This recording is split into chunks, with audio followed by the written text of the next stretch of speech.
Hi, Michael from Break a Pencil here. I want to talk today about OKR durability. What I mean by that is not how to write good or great OKRs, but how to write OKRs that are durable, OKRs that are going to survive the pressure and challenges of day-to-day corporate life. If you've worked in any company for one or more quarters, you know that agreed upon plans have a very, very short half-life, right?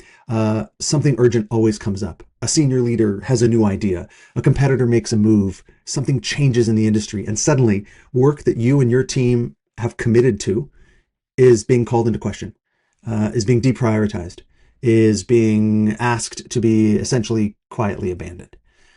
It's not really dysfunction. It's just how organizations work. And there's no shortage of advice on how to write good OKRs, measurable, outcome driven, ambitious, but achievable. It's all great advice. But none of that solves the important problem of durability. The goal isn't to write perfect OKRs. It's to write OKRs that your organization can't talk itself out of. Let me give you an example. When I was at Here Technologies, we had OKRs, and within about 3 weeks of a quarter after having agreed upon and signed off on these OKRs, an entirely new initiative came in from a totally other area of the company that was incredibly ambitious, but not really grounded in reality. And immediately our OKRs were basically kicked to the side and we were asked to jump on this project. And we did everything we could to try to explain why ours were valid and relevant and mattered, and why this other project, while it might eventually be the right thing to do, was certainly not well thought out. And so you have to ask the question, if your OKRs can't defend themselves when pressure comes, were they ever really, truly commitments? I want to introduce a concept that I've written about in the past. It's called the infinite capacity fiction. It's this belief in an organization that resources are endlessly malleable. We can always do a little bit more. Trade-offs are optional if we just try hard enough. This is ultimately the root cause of so much of the attack and pressure that our OKRs come under. And yet we know, if you've ever done the work as an engineer or as a product manager or any other on the ground, hands-on function, this infinite capacity is exactly as stated, a fiction. We know that good strategy requires saying no. Oftentimes the most important part of strategy is being able to describe what you won't do, not just what you will do. And OKRs are only useful if they're the mechanism that we can have our organization say no to things. So let me jump into an example here. This is let me jump into a demo for today. What I have here is it's a pretty typical OKR, at least from what I've seen with the teams I've worked with and the teams I've been on. Accelerate customer time to value in the first 90 days. Okay. Key result 1, reduce average time to first key action from 14 down to 7 days by end of Q2. That's pretty good. It's measurable. It's pretty clear. Key result 2, achieve 60% adoption of the new onboarding checklist among customers who onboard in Q2. So this one's a little trickier. It looks good. It's measurable, but it's actually not measuring the actual outcome we want. It's measuring what is sort of a proxy outcome, and we're assuming a connection. And lastly, KR3, onboarding experience rated as a strength in customer satisfaction feedback. I've seen these constantly where you get these sort of key results that are not measurable and really quite difficult to just even lock down. And so what we're going to do is I'm going to take this OKR and I'm going to run it through a series of 3 prompts. The first one is I'm going to ask it to do a structural diagnosis. How do these look? Tell me what's good, what's not good.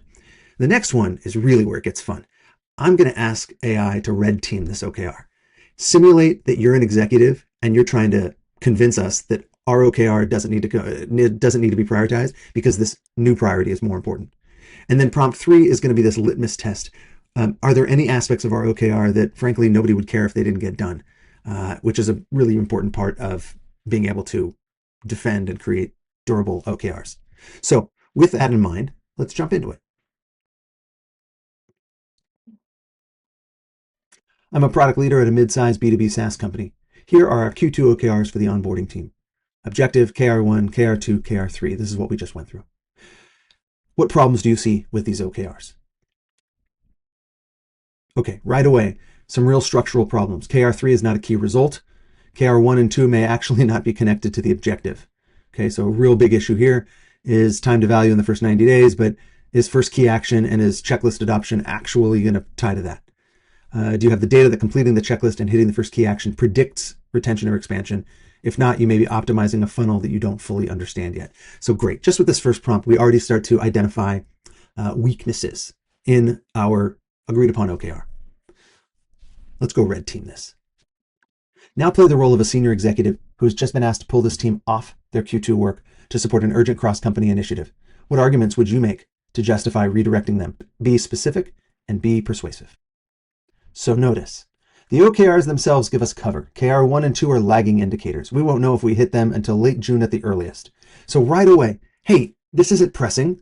We can push it out a little bit. Time to value doesn't move the needle this quarter regardless. This is a longer-term objective. Onboarding improvements are inherently slow to manifest. This is a sequencing argument, not a priority argument. I'm not saying onboarding doesn't matter. I'm saying that a 2 to 4 week redirection now doesn't invalidate Q2. It just delays it slightly. Can you hear this? You've probably had these kinds of conversations. And if you were like me, at the time, you dealt with them, but you didn't plan ahead for them. You weren't anticipating them. You didn't plan to have at the ready arguments against them. The cost of not supporting this initiative is concrete and immediate. And frankly, the team is under-resourced to hit KR1 anyway, right? So already we've got great ways that we can see where there's some real risk and lack of durability in our OKRs. Want me to steel man the counter argument now? Yes, let's go ahead and do that before I go to prompt 3.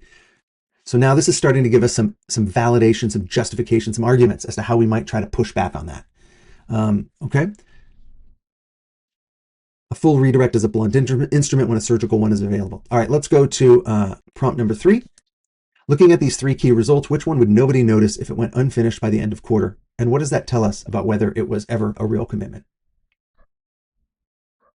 KR3 without question. At the end of Q2, anyone can look at positive feedback and declare it met, or quietly not mention it.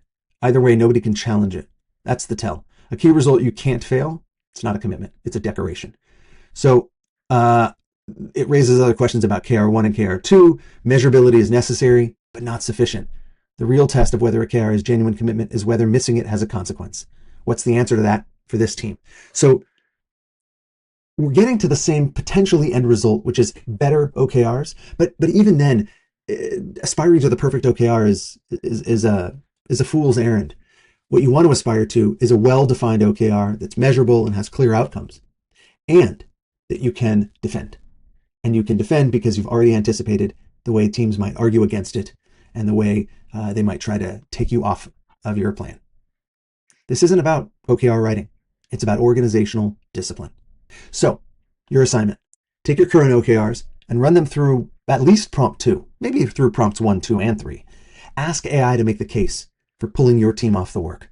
If it's an easy argument to make, you might want to go and do a little bit more work on those OKRs. Prompts are linked in the description below. Please go ahead and subscribe if you want to get notified every time I release one of these demos every other week. Thanks as always for watching, and break a pencil.